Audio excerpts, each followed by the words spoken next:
چلیں اعوذ باللہ من الشیطان الرجیم بسم اللہ الرحمن الرحیم الحمد للہ رب العالمین وصلی اللہ علی محمد وآلہ الطاہرین اللہم صل علی محمد وآل محمد وعجل فرجہم. چلیں بات پہنچی ہے نہج البلاغہ کے کلمات قصار کے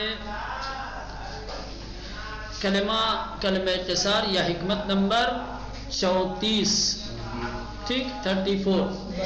وقال علیہ السلام اشرف الغنا ترک المنا. ٹھیک ہاں ایک چھوٹی سی حدیث ہے، چھوٹا سا فرمان ہے، قول ہے امام کا، جس قول میں امام نے ایک اخلاقی پہلو کی طرف توجہ دلائی ہے، اور یہ اخلاقی پہلو انسان کی زندگی میں بے حد اہمیت رکھتا ہے. اشرف سے مراد یہاں پر افضل سمجھ رہے ہیں یا اکبر. اشرف سے مراد یہاں پر اکبر ہے گویا. ٹھیک. غنا یعنی مالداری، بے نیازی. ٹھیک. ترک یعنی چھوڑنا، دوری اختیار کرنا. منا یعنی آرزو، امید، تمنا.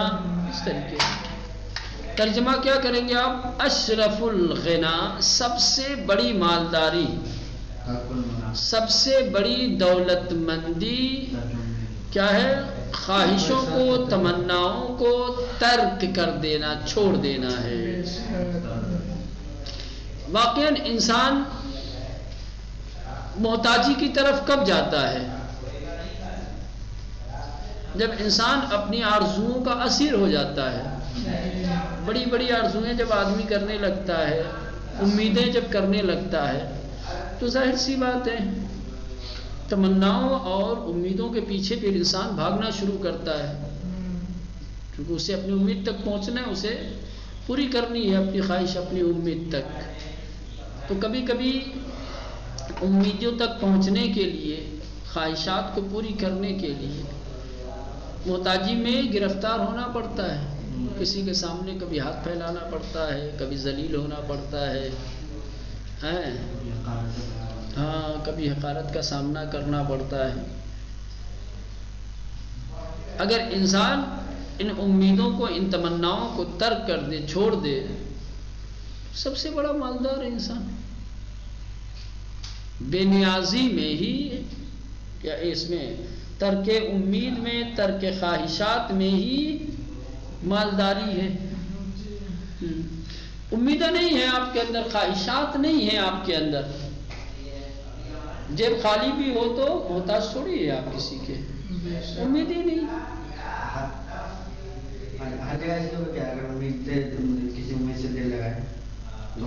نہ امید سے مراد یہاں تمناؤں سے مراد تمنا مادی، تمنا ہے مادی ہے. یا مثلا کی بڑی امیدیں، اپنی حیثیت سے بڑی امیدیں ہے نا، اپنی حیثیت، اپنی استطاعت، ٹھیک، اپنی شخصیت سے اونچی امید، اس سے بڑی تمنا. میں ایک طالب علم ہوں، تمنا مثلا کی رکھوں کہ کاش جو ہے میں مدرسے کا پرنسپل ہو جاتا. ہاں اس طریقے سے اشرف الغنا ترک المنا. ٹھیک. سب سے بڑی مالداری، سب سے بڑی دولت مندی کیا ہے؟ امیدوں کو ترک کر دینا ہے. مالداری صرف پیسوں سے نہیں آتی ہے. مالداری کے لیے ضروری نہیں ہے کہ مال دنیا اس کے پاس ہو. نہ، آپ اپنے نفس کو، آپ اپنے اندر کیا ہے، ہاں بڑی بڑی آرزوؤں کو، بڑی بڑی تمناؤں کو جنم نہ دیں، جگہ نہ دیں. سمجھ رہے ہیں؟ دلوں میں بڑی تمناؤں کو جگہ نہ دینا، بڑی بڑی آرزوؤں کو نہ پالنا، یہ خود اپنے آپ میں کیا ہے؟ مالداری ہے نا. چلیں اس کے بعد حکمت نمبر 35 وقال علیہ السلام، امام فرماتے ہیں من اسرع الی الناس بما یکرہون قالوا فیہ بما لا یعلمون. یہ ایک سماجی حقیقت ہے، یہ ایک سماجی حقیقت ہے. دنیا کے تمام معاشرے میں، تمام سماج میں اس طریقے کی باتیں آپ کو ملیں گی. پہلے الفاظ کے معنی کر لیتے ہیں. من اسرع، اسرع یعنی تیزی کے ساتھ، جلدی کے ساتھ، سمجھ رہے ہیں، کسی جانب بڑھنا جانا، سرعت کے ساتھ. ناس یعنی لوگ، یکرہون ناپسند کرنا، یکرہون جسے پسند نہیں کرتے، ناپسند کرتے، سمجھ رہے ہیں. قالو جانتے ہیں سب، قالا اس نے کہا، قالو لوگ کہتے ہیں، فی ہے اس کے بارے میں، بما ایسی لا یعلم. ہاں یہ ایک سماجی نصیحت ہے، اجتماعی نصیحت ہے. آپ اگر یہ چاہتے ہیں کہ لوگ آپ کے بارے میں غلط بیانیوں سے کام نہ لیں، آپ اگر یہ چاہتے ہیں کہ لوگ آپ کے سلسلے میں غلط بیانیاں نہ کریں، ایسی باتیں آپ کے بارے میں نہ کہی جائیں جو آپ کے اندر نہیں ہیں، یا مثلا جسے لوگ نہیں جانتے، تو آپ کو بھی یہ کام کرنا ہے. آپ بھی لوگوں کی سلسلے میں ایسی باتیں کہنے میں جلد بازی نہ کریں جسے لوگ پسند نہیں کرتے.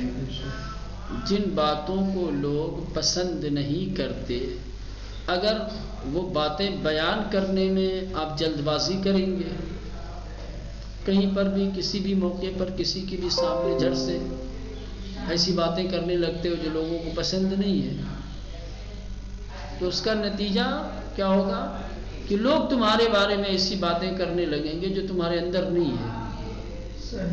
تم تو ہو سکتا ہے کہ ایسی باتیں کرو جو لوگوں کے اندر ہیں، لیکن وہ ناپسند باتیں. ضروری نہیں ہے کہ مثلا کہ ایک عیب جو واقعاً عیب ہے جسے آپ دیکھ رہے ہو اس کو ہر ایک کے سامنے بیان کیا جائے یا جلد بازی کی جائے، سمجھ رہے ہیں. ناپسند چیزوں کو، عیوب کو، کمیوں کو ہر جگہ ہر مقام پہ بیان نہیں کرنا چاہیے. موقع محل دیکھے آدمی کہ یہ بیان کرنے کا مقام ہے یا نہیں، بیان کرنا چاہیے یا نہیں کرنا چاہیے. جلد بازی نہیں، ماحول کا جائزہ لے کر کے، وقت کے تقاضے کو دیکھ کر کے، اس کا لحاظ کر کے ہی کچھ کہنا چاہیے. من اسرع الی الناس بما یکرہون، جو شخص جلد بازی کرتا ہے لوگوں کے سلسلے میں ایسی چیزوں کے بارے میں کہ جسے لوگ پسند نہیں کرتے. یوں کہا جائے کہ جن باتوں کو لوگ پسند نہیں کرتے، ان باتوں کو جو شخص بیان کرنے میں جلد بازی کرتا ہے، لوگوں کی برائیوں کو، لوگوں کے عیوب کو جو شخص بیان کرنے میں جلد بازی کرتا ہے، ایسے ہی کہہ سکتے ہیں، جسے لوگ ناپسند کرتے ہیں. لیکن عیب ایسی چیز ہے، یا یوں کہا جائے کہ عزت نفس انسان کی ایک فطری چیز ہے. ہر انسان خود کو دوست رکھتا ہے، خود کو پسند کرتا ہے، اپنے آپ کو عزیز رکھتا ہے. لہذا اگر کسی انسان کے اندر واقعات کوئی عیب بھی ہو، کوئی کمی بھی ہو، آپ جب اس عیب، اس کمی کا بیان کریں گے، ذکر کریں گے، تو پسند نہیں کرے گا. سمجھ رہے ہیں؟ مجرم کو مجرم کہیے، وہ پسند نہیں کرے گا. اندھے کو اندھا کہیے، پسند نہیں کرے گا. دیوانے کو دیوانہ کہیے، پسند نہیں کرے گا. ہاں، جاہل کو جاہل آپ کہہ دیجیے، کیوں آخر جب ایک عیب ہے تمہارے اندر اور میں اس عیب کے ساتھ آپ کو یاد کر رہا ہوں تو آپ کو برا کیوں لگ رہا ہے؟ میں اندھے کو اندھا نہیں کہیں گے تو کیا کہیں گے؟ بہرے کو بہرا نہیں کہیں گے تو کیا کہیں گے؟ لنگڑے کو لنگڑا نہیں کہیں گے، جاہل کو جاہل نہیں کہیں گے، عالم کو عالم نہیں کہیں گے، تو پھر کیا کہیں گے؟ تو قرآن نے بھی کہا ہے نا،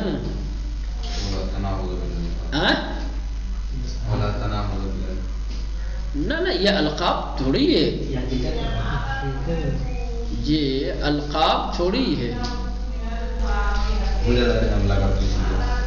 لقب جو ہے کسی ایک خصلت کی وجہ سے کسی کو دے دیا جاتا ہے۔ کسی انسان کے اندر ایک صفت غالب ہے جس پر اکثر و بیشتر وہ عمل کرتا ہے،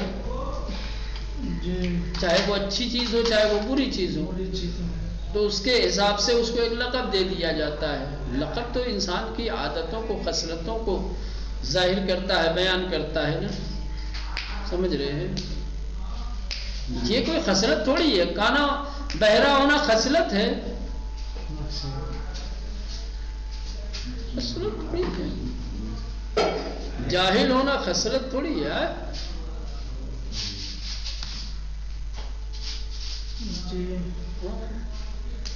یہ تو صفت ذاتی ہے نا، صفات ذاتی ہے۔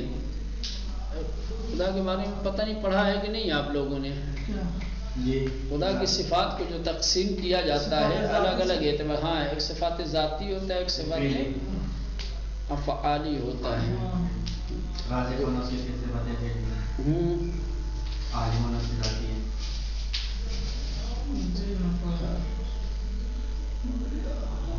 کہنے کا مطلب کہ ایک انسان جو ہے مادرزاد اندھا پیدا ہوا ہے،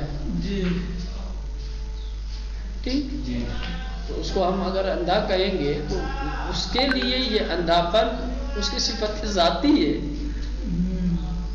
صفت افعالی تھوڑی ہے اس کے لیے۔ لیکن یہ القابات جو ہوتے ہیں یہ صفت افعالی کے ضمن میں گویا آتے ہیں، ہے نا۔ جب کوئی کچھ کرتا ہے اس کے عمل کو دیکھ کر کے پھر ہم ہاں اس کو ویسی صفت دیتے ہیں، ہاں ویسی صفت دیتے ہیں اور ویسی صفت سے متصف کرتے ہیں۔ اچھا دیکھتے ہیں تو ہاں اچھا لقب دے دیتے ہیں اچھی صفت سے، ہے نا۔ سجدہ کرتے ہوئے کسی کو دیکھتے ہیں سجاد کہہ دیتے ہیں، علم کی گتھیوں کو سلجھاتے ہوئے دیکھتے ہیں تو واقف کہہ دیتے ہیں۔ ہر عمل میں جس کو ہم صادق پاتے ہیں،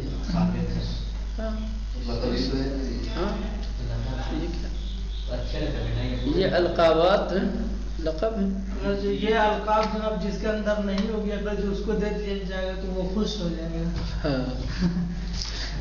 میں یہ عرض کر رہا تھا کہ واقع نقائص اور عیوب کو کوئی انسان پسند نہیں کرتا، اگرچہ نقص اور عیب اس کے اندر حقیقت میں موجود ہو، سمجھ رہے ہیں؟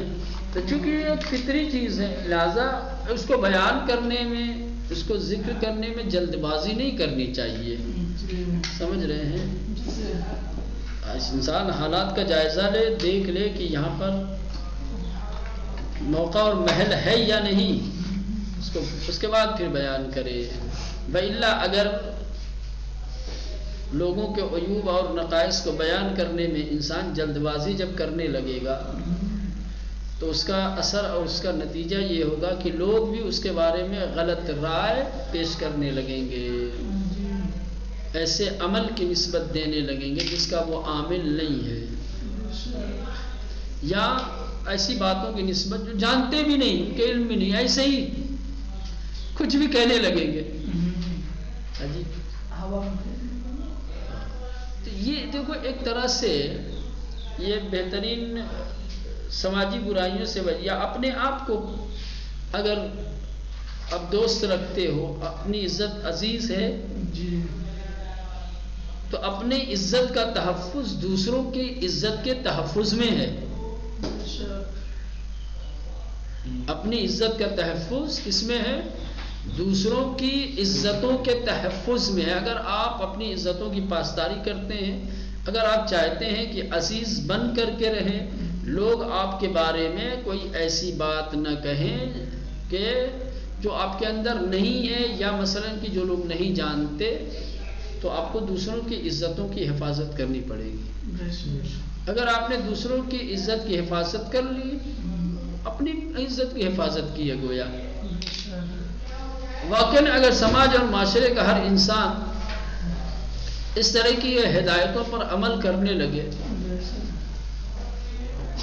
تو واقعاً ہر انسان قابل تکریم، ہر انسان قابل عزت ہوگا. کوئی کسی کو برائی مثلا کہ عام نہیں ہونے پائے گی، سماج کا ماحول خراب نہیں ہونے پائے گا. سماج کا ماحول خراب کب ہوتا ہے؟ انہی سے. خود تو دوسروں کی برائیاں بیان کرنے میں جلد بازی کرتا ہے، لوگ جب اس کے بارے میں اپنی رائے رکھتے ہیں تو کہتا کہ یہ کہا، کیا کہہ دیا لوگوں نے میرے بارے میں، ایسا کیوں ہے؟ جس طریقے سے تم دوسروں کے لیے سوال کھڑا کر رہے ہو کہ لوگ ایسا کیوں کہہ رہے ہیں، اپنے سلسلے میں بھی سوال کھڑا ہو کہ میں نے لوگوں کے لیے کیوں ایسا کہا. بہترین من اسرع الی الناس سے جو شخص جلدی کرتا ہے لوگوں کی طرف، بما یکرہون ایسی چیزیں بیان کرنے میں کہ جسے لوگ پسند نہیں کرتے، قالوا فیہ تو لوگ اس کے بارے میں کہنے لگتے ہیں، بما لا یعلمون ایسی باتیں جسے وہ جانتے بھی نہیں، جن کا ان کو علم بھی نہیں ہے. یعنی پھر تہمتیں رکھنے لگتے ہیں. تم غیبت کرو گے دوسروں کی تو دوسرے تہمت لگائیں گے تم پر. تم اگر دوسروں کی غیبت کرو گے، تم اگر لوگوں کے ان عیوب کو بیان کرو گے کہ جو عیوب لوگوں میں پائے جاتے ہیں، تو لوگ ایسے عیوب کی نسبت تمہاری طرف دیں گے کہ جو تمہارے اندر ہے بھی نہیں. جتنا بڑا جرم ہے اس سے بڑی سزا ہے، جتنا بڑا جرم ہے اس سے بڑی سزا ہے. بچو ایسے جرم سے جس کی سزا اتنی سنگین ہو، جس جرم کی سزا اتنی سنگین ہو اس سے بچو، اس سے انسان کو بچنا چاہیے، پرہیز کرنا چاہیے. چلیں اس کے بعد حکمت نمبر 36، وقال علیہ السلام، امام علیہ السلام فرماتے ہیں کیا، من اطال العمل اساء العمل جس کی امید طویل ہو گئی، بڑی ہو گئی، اس کا عمل برباد ہو گیا، برا ہو گیا. چلے اب گھنٹی لگ گئی ہے تو اس کو رہنے دیں، کل اس کو انشاءاللہ پڑھا جائے.